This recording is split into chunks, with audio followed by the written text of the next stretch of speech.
Assalamualaikum warahmatullahi wabarakatuh. Perkenalkan, nama saya Kamila Mustafidah dengan NIM 23140108 dari Prodi PGSD. Nah, di sini saya akan memaparkan materi tentang kurikulum. Pengertian kurikulum. Secara etimologis, istilah kurikulum berasal dari bahasa Latin, yaitu currere yang berarti berlari dan kurikulum yang berarti lintasan atau jarak yang harus ditempuh dalam perlombaan. Dalam konteks pendidikan, kurikulum dapat diartikan sebagai seperangkat rencana dan pengaturan mengenai tujuan, isi, dan bahan pelajaran serta cara yang digunakan sebagai satu pedoman penyelenggaraan kegiatan pembelajaran untuk mencapai tujuan pendidikan tertentu. Secara lebih luas, kurikulum tidak hanya mencakup materi pelajaran, tetapi juga pengalaman belajar siswa, metode pengajaran, sistem penilaian, serta lingkungan belajar yang mendukung tercapainya tujuan pendidikan. Kemudian di sini ada fungsi kurikulum. Kurikulum memiliki beberapa fungsi penting dalam pendidikan, diantaranya yang pertama, sebagai alat mencapai tujuan pendidikan. Nah, kurikulum menjadi panduan bagi guru dan siswa dalam melaksanakan proses pembelajaran agar tujuan pendidikan yang telah ditetapkan dapat tercapai. Selanjutnya, sebagai pedoman dalam pembelajaran. Kurikulum memberikan arah dan batasan mengenai materi yang harus dipelajari, metode yang digunakan, serta bagaimana proses pembelajaran dievaluasi. Selanjutnya, sebagai kerangka acuan. Kurikulum menjadi kerangka acuan bagi pengembangan materi ajar, penyusunan rencana pembelajaran, dan pelaksanaan evaluasi pembelajaran. Selanjutnya, sebagai standar, kurikulum menetapkan standar kompetensi yang diharapkan dicapai oleh siswa setelah menyelesaikan suatu jenjang pendidikan. Yang terakhir yaitu sebagai alat evaluasi. Kurikulum dapat digunakan sebagai dasar untuk mengevaluasi efektivitas proses pembelajaran dan ketercapaian tujuan pendidikan. Nah, di sini ada komponen-komponen kurikulum. Secara umum, kurikulum terdiri dari beberapa komponen utama, yaitu yang pertama, tujuan merupakan rumusan hasil belajar yang diharapkan dicapai oleh siswa setelah mengikuti proses pembelajaran. Tujuan ini mencakup aspek pengetahuan, keterampilan, dan sikap. Selanjutnya ada isi atau materi pembelajaran.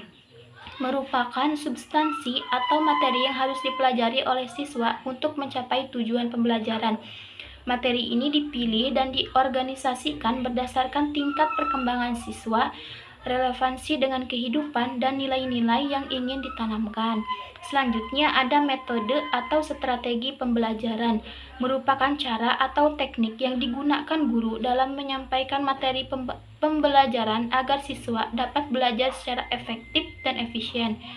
Metode ini harus sesuai dengan tujuan, materi, dan karakteristik siswa. Nah, selanjutnya ada organisasi kurikulum. Berkaitan dengan struktur dan pengaturan komponen-komponen kurikulum, termasuk bagaimana materi diorganisasikan, alokasi waktu, dan hubungan antar mata pelajaran. Yang terakhir ada evaluasi. Merupakan proses pengumpulan dan pengolahan informasi untuk mengukur pencapaian hasil belajar siswa serta efektivitas proses pembelajaran. Evaluasi dapat dilakukan melalui berbagai teknik seperti tes, penugasan, observasi, dan portofolio. Nah, di sini ada jenis-jenis kurikulum. Kurikulum di Indonesia telah mengalami beberapa kali perubahan dan pengembangan.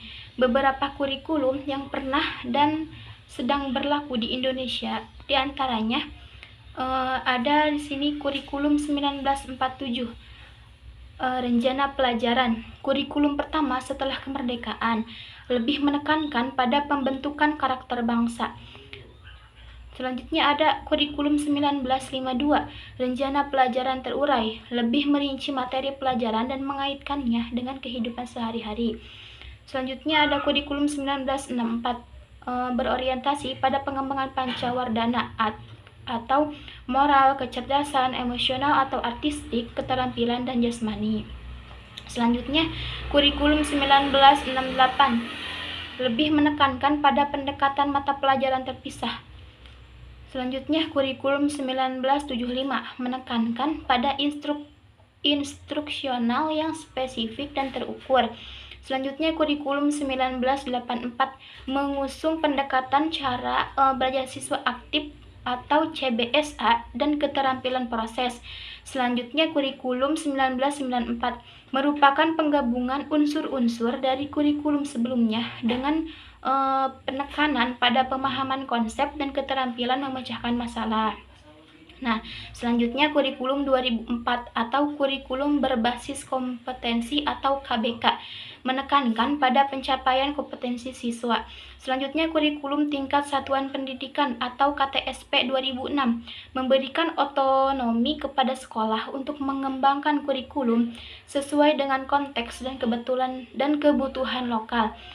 Yang selanjutnya kurikulum 2013 mengintegrasikan kompetensi inti dan kompetensi dasar dalam pembelajaran tematik integratif. Yang terakhir yaitu kurikulum merdeka, kurikulum terbaru yang memberikan fleksibilitas kepada guru untuk menyesuaikan pembelajaran dengan kebutuhan dan karakteristik siswa dengan fokus pada materi esensial dan pengembangan karakter serta kompetensi abad ke-21. Selanjutnya, di sini ada ciri-ciri kurikulum yang baik. Kurikulum yang baik idealnya memiliki ciri-ciri sebagai berikut. Yang pertama, relevan, sesuai dengan kebutuhan siswa, perkembangan zaman, dan tuntunan masyarakat. Yang kedua, fleksibel, dapat disesuaikan dengan karakteristik siswa, sumber daya sekolah, dan konteks lingkungan. Yang ketiga, berpusat pada siswa, mendorong siswa untuk aktif belajar dan mengembangkan potensi diri. Yang keempat, terpadu, mengintegrasikan berbagai konsep dan keterampilan mata pelajaran atau dalam satu mata pelajaran. Yang kelima, berkesinambungan, memiliki alur yang jelas dan logis antar jenjang pendidikan. Yang keenam, efektif, mampu mencapai tujuan pendidikan yang telah ditetapkan. Yang ketujuh, efisien, memanfaatkan sumber daya secara optimal. Yang terakhir yaitu akuntabel, dapat dipertanggungjawabkan pelaksanaannya dan hasilnya. Memahami materi tentang kurikulum sangat penting bagi para pendidik, pembuat kebijakan pendidikan, siswa, dan orang tua agar dapat berpartisipasi secara efektif dalam proses pendidikan dan mencapai hasil yang optimal. Nah, mungkin hanya itu yang dapat saya sampaikan. Kurang dan lebihnya mohon maaf.